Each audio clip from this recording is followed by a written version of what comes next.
Salam əziz izləyicilər. Bugünkü dərsimiz sizlərlə Konstitusiyadakı bənzərliklərdir. Adından da məlum olduğu kimi bugün sizlərlə Konstitusiyadakı bənzərlikləri danışacağıq. Bildiyiniz kimi Konstitusiyamızda oxşar maddələr və oxşar müddəalar kifayət qədərdir və biz bugünkü izahımızdan çalışacağıq ki, sizin bu oxşar maddə və müddəalarda yaşadığınız paradoksları, ziddiyyətləri və çaşqınlıqları aradan qaldıraq və bu sahədə sizə kömək olmağa çalışaq. İnşallah ki, videomuz hər bir izləyən üçün faydalı olacaqdır. Buna ümid edirik və başlayırıq birinci oxşar müddəamızdan. Biz Azərbaycan Respublikası Konstitusiyasının 17-ci maddəsində ad olaraq da buradan qeyd etmişəm. Ailə uşaqlar və dövlət maddəsində belə bir müddəa ilə tanış olmuşduq ki, uşaqların qayğısına qalmaq və onları tərbiyə etmək valideynlərin borcudur. İşarə edirəm hal-hazırda bu müddəanı. Və biz buna bənzər bir müddəa ilə isə digər bir maddəmizdə nikah hüququnda 34-cü maddədə artıq onu buradan yazmışam. Tanış oluruq. Buna bənzər bir müddəa ilə belə ki, uşaqlara qayğı göstərmək və onları tərbiyə etmək valideynlərin həm hüququ, həm də borcudur olaraq yazılır nikah hüququmuzda. Bəs yaxşı, testlərdə söz oyunu olaraq hansı hissələrdə daha çox tələbələr paradoks yaşayır və eyni zamanda hansı yerlər testlərdə söz oyunu olaraq qarşımıza çıxa bilər? Burada elə əsas məsələ buradakı həm hüquq, həm də borc məsələlərindən bağlıdır ki, belə ki, bəzi hallarda bu həm hüquq, həm də borc anlayışları ailə uşaqlar və dövlət maddəsində də əlavə edilir. Yəni bu müddəa artıq işarələnmiş şəkildə orada verilir və yaxud da orada yazılmış qaydada sadəcə olaraq borcun yerinə, buradakı borcun yerinə hüquq yazılır və yaxud da dediyim kimi yenə də hüquq və borc olaraq yazılır və ya nikah hüququnda sadəcə olaraq hüquq yazılır, borc yazılmır. Bu hissələrə hardan diqqət etməliyik, necə bunları aid etməliyik? Birinci növbədə yadda saxlamaq lazımdır ki, bizə müddəa şəklində verilərsə hər iki müddəa, necə ayırd etməliyik ki, bu hansı maddəyə aiddir? Əgər cümlə olaraq, müddəa olaraq bizə verilərsə, orada hüquq anlayışı, hüquq sözü varsa, burada da yazmışam onu açıqlama şəklində, hüquq sözü varsa, artıq demək ki, söhbət nikah hüququndan gedir. Yəni, həm hüquq, həm də borc varsa, nikah hüququndan gedir.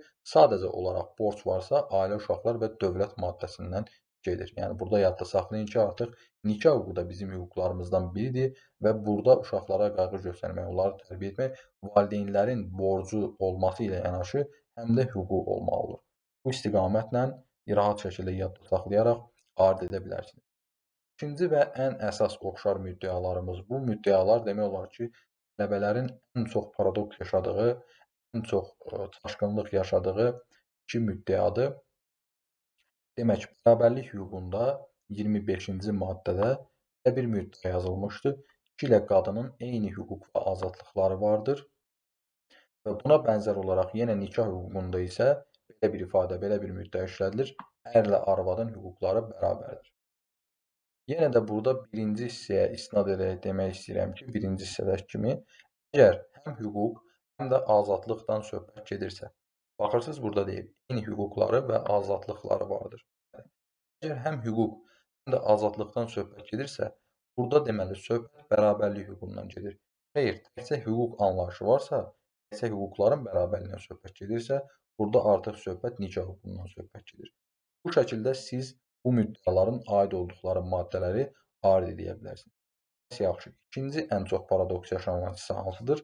Burada da qeyd etdiyim kimi dırnaq içərisində eyni və bərabər anlayışlardır ki, bunları bəzən testlərdə söz oyunu olaraq bir-birləri ilə qatırlar, qatılmış şəkildə verirlər ki, bu da artıq tələbələr arasında çaşqınlığa və paradoksa səbəb olur. Bunun üçün belə bir məntiqi metod işlədirəm mən və bunu tələbələrimlə də bölüşmüşəm, sizlərlə daha da hazırda bölüşürəm. Demək, bu hissəni necə ayırd edək? Baxırsınız, burada maddənin adı bərabərlik hüququdur. Bərabərlik hüququnda bərabərlik sözü var, düzdürmü? Bunu tərs olaraq götürün, əks olaraq götürün. Kişi ilə qadının bərabər hüquq və azadlıqları varsa, hüquq və azadlıqları bərabərdir yazırsa, demək ki, səhvdir. Nə olmalıdır? Yəni, bərabərlik sözü burada artıq olmamalıdır. Maddənin adı bərabərlik hüququdur, onun adı ilə əks götürürük. Yəni, bərabər sözü olmamalıdır, söz eyni olmalıdır. Bəli, bu şəkildə məntiqi bir metodla rahatlıqla bunu artıq ayırd edə bilərsiniz ki, bərabərlik hüququnda eyni anlayışından söhbət gedir, bərabər anlayışından söhbət gedir.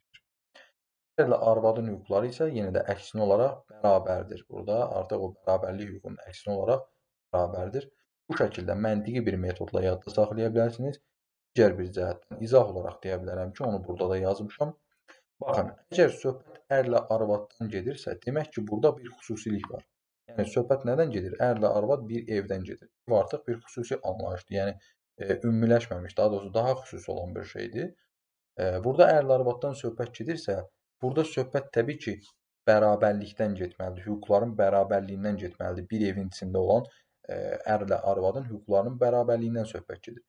Kişi ilə qadın isə gördüyünüz kimi ərlə arvaddan fərqli olaraq daha genişdir və daha ümumidir. Və burada bizə izah edilən məsələ odur ki, cəmiyyətdə hüquq və azadlıqlar cinsiyyət fərqi olmadan hər kəs üçün eynidir. Misal üçün, seçki hüququ eynidir və yaxud da digər hüquqlar eynidir. Yəni, sən kişisən, sənin seçki hüququn var, o qadındır, onun seçki hüququ yoxdur. Və yaxud sən kişisən, sənin vicdan azadlığın var, hər hansı bir dini etiqad edə bilərsən, amma qadın edə bilməz deyə bir şey yoxdur. Yəni bunu nəzərdə tutur ki, bizdə ümumi halda cəmiyyətdə kişi ilə və qadın deyərək ümumiləşdirir, cəmiyyəti götürür, eyni hüquq və azadlıqlarımızın olmasını bildirir. Bu şəkildə bəli bunu anlayaraq da yadda saxlaya bilərsiniz. Üçüncü məsələmizə gəlirik. Üçüncü bənzər müddəamız təminat məsələsi. Demək olar ki, ən çox qarışdırılan yerlərdən biridir. Təminat məsələsində mən birinci olaraq yazdığım bu müddəada bunu təmsili olaraq yazmışam. Yəni burada yazır ki, məsələn, dövlət hər kəsin hüquq və azadlıqları müdafiəsinə təminat verir. Biz bilirik ki, burada da qeyd etdiyim kimi bu müddəa insan vətəndaş hüquq və azadlıqlarının müdafiəsi maddəsi ilə bağlıdır. Maddə olaraq 26-cı maddədə müəyyən edilmişdir. Bunu yenə deyirəm, təmsili olaraq yazmışam. Belə ki, Konstitusiyadakı əksər müddəalarda təminat məsələsindən söhbət gedirsə, təminatı verən dövlətdir. Biz bunu oxumuşuq, şahid olmuşuq. Sadəcə olaraq bircə dənə yerdə təminat məsələsində dövlətdən yox, Azərbaycan Respublikasından söhbət gedir. Bu da vətəndaşlıq hüququnun təminatıdır. Burada qeyd etmişəm. 53-cü maddədə müəyyən olunmuşdur bu da. Konstitusiyamızın 53-cü maddəsində. Burada baxırıq müddəaya, deyir ki, Azərbaycan Respublikası onun ərazisindən kənarda müvəqqəti və daimi yaşayan Azərbaycan Respublikası vətəndaşlarının hüquqi müdafiəsinə təminat verir və onlara hamilik edir. Yəni himayədarlıq edir. Himayədarlığın bir növüdür, hamilik edir.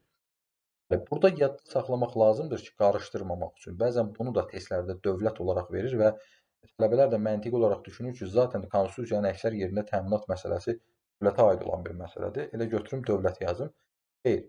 Burada yadda saxlayın ki, əgər ərazidən kənardan söhbət gedirsə, yəni söhbət artıq dövlətdən xaricdədirsə, baxırsınız, burada deyir, ərazidən kənarda müvəqqəti və daimi yaşayan Azərbaycan Respublikası vətəndaşları. Burada da onu qeyd eləmişəm ki, yəni dövlətdən artıq xaricdəki məsələdir. Bu məsələni əhatə edirsə, artıq burada təminatı verən dövlət deyil, Azərbaycan Respublikasıdır. Bunu bu şəkildə yadda saxlayın və yenə də nəzərinizə çatdırıram ki, təminat vermək məsələsində Azərbaycan Respublikası təminat verir deyə bir müddəa sadəcə və sadəcə vətəndaşlıq hüququnun təminatında, yəni 53-cü maddədə müəyyən olunmuşdur. Qalan əksər yerlərdə artıq biz təminat məsələsində dövləti görmüş oluruq.